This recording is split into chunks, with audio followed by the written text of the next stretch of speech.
democracy is the best form of government that we have now.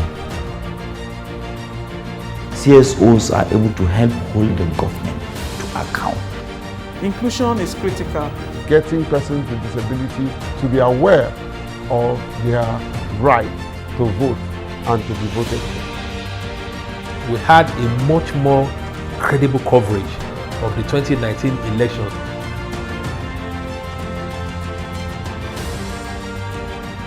Nigeria is one of the 2 leading economies in sub-Saharan Africa. Yet the large population size, coupled with its significant youth bulge, estimated at 60% of the 211 million general population size, continues to interact negatively with other poor social indices, making democratic consolidation difficult. With about 34% of school-aged children out of school and over 40% of the population living below the poverty lines. These and other similar indicators underscore the vulnerabilities of some of Nigeria's marginalized populations. These vulnerabilities have created opportunities for collaboration with partners like the European Union, especially in areas of aligned interests.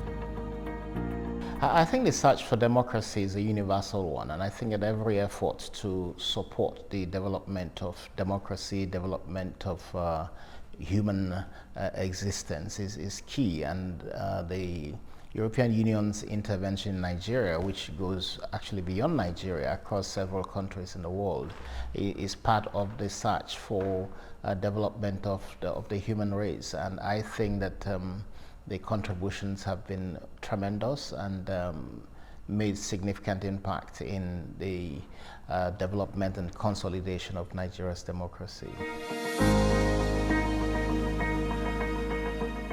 Given this, the EU's flagship democracy support program, EU-SDGN, aligns with the key priority area of the EU's cooperation with Nigeria, which seeks, among other things, to enhance democracy, participatory governance, and accountability. To achieve this core objective, the European Union designed the EU-SDGN in order to facilitate support to the core institutions that drive democracy.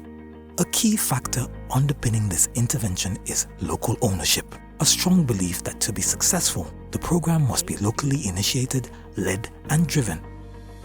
Therefore, the EU-SDGN was designed with Nigerian partners and is implemented by Nigerian organizations with varied expertise, coming together in pursuit of an overall objective.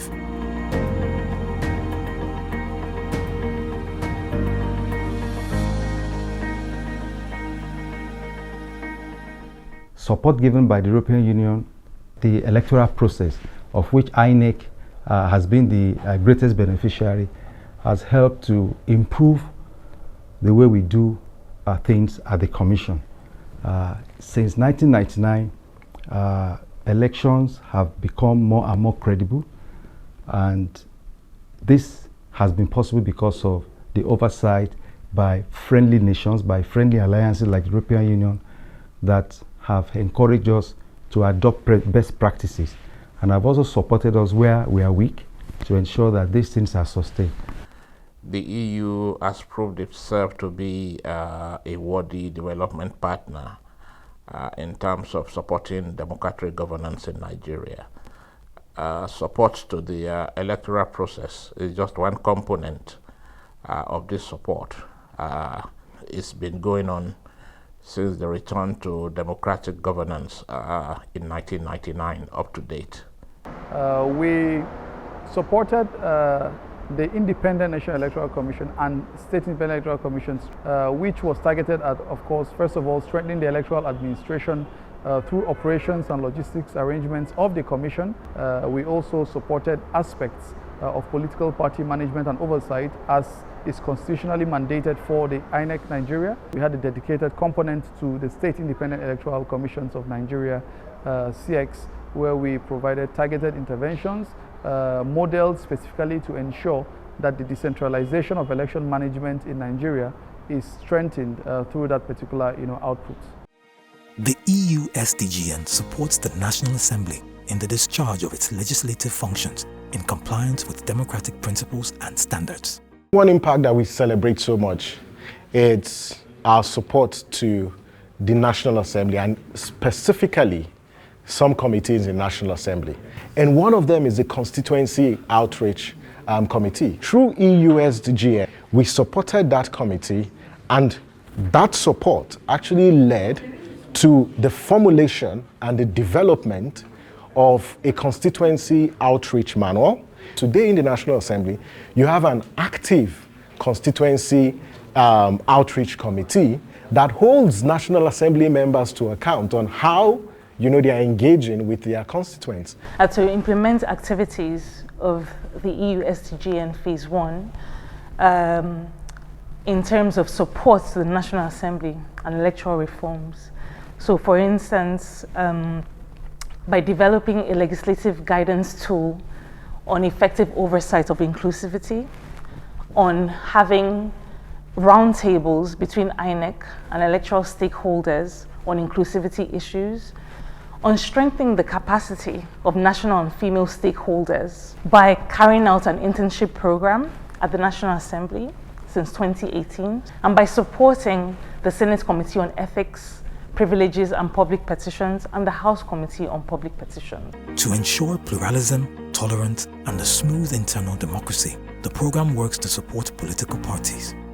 The EU has given us very specific and unique, support for all our interventions. For example, the signing of the peace accords that we have seen and the mediations and conflict management that the Peace Committee has given at the national level. That has been expanded, to include accords at off-cycle elections in all the states where off-cycle elections, take place.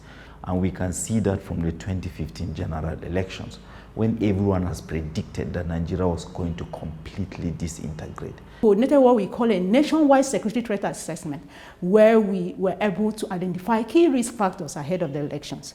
We were able to identify hotspots ahead of the elections. And we used the findings to engage stakeholders. We engaged in a manner that stakeholders were aware of expectations. We engaged in a manner that stakeholders actually took steps to address gaps identified within the system. According to Section 22 of Nigeria's 1999 Constitution, the watchdog role is a constitutional duty of the media, and they have the duty to ensure the government is responsible and accountable to the people. We provided support in a number of areas. For example, build the capacity of journalists to be able to engage with the electoral process. We had series of trainings for them on conflict-sensitive reporting of elections, on fact-checking reporting of elections. We published a number of resource materials to further enhance the role of the media in the democratic process. In the industry today, one of the things you will see as a result of this will be something like media organizations, developing synergies, if you like. Working together. It didn't used to happen. We want to cover election. Okay, let us share resources. And they will say, okay, let's deploy our reporters, for example, across the state. One organization cannot have enough reporters to do that, but they do cooperation. Well, I would also say that with being able to form a media coalition that has reached over 30 million Nigerians with elections reporting across the nation, is another impact that we are proud of. The EU-SDGN recognizes that inclusion is a must for sustainable development, so all its programs and activities are structured around not leaving anyone behind. The support to promote the inclusive participation of underrepresented groups in the electoral process for me was awesome, in the sense that the underrepresented groups we're talking about, youth, women, and persons with disability, constitute the highest demography in Nigeria. As you may be aware, the youth constitute more than 70%, while women constitute about half of the population of Nigeria. And of course, the persons with disability also constitute a substantial percentage of Nigerians.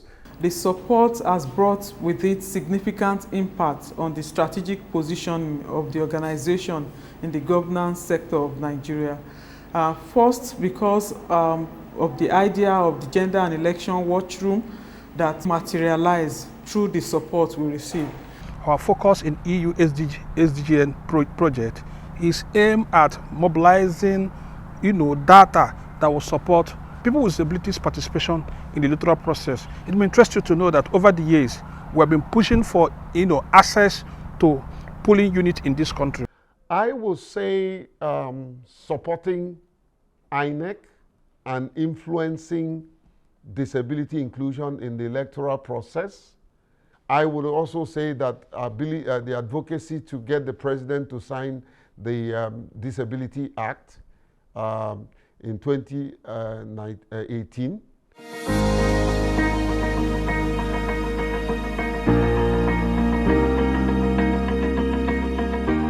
For me, what truly stands out is the fact that in 2017, we started out with 13 organizations who knew each other, who had perhaps worked with each other on, on maybe similar programs, were in the same space, but who were then brought together as a team to deliver as one. Now that we have started EU-SDGN 2, we expect to see more of the innovation, more of the team spirit. We also have new partners that have come on board, and this promises to be a cohort that would deliver even more results for not just the people of Nigeria, but for every stakeholder that is part of this very, very important process. What can Nigerians expect? I think the Nigerians have the right to expect a better election, a clean, fair, credible election, and we are here to play our part in this. We essentially advancing the rights of women in politics and public life, amplifying the voices, ensuring that we engage, encourage, equip them to run. We're going to increase the level of youth representation in public office.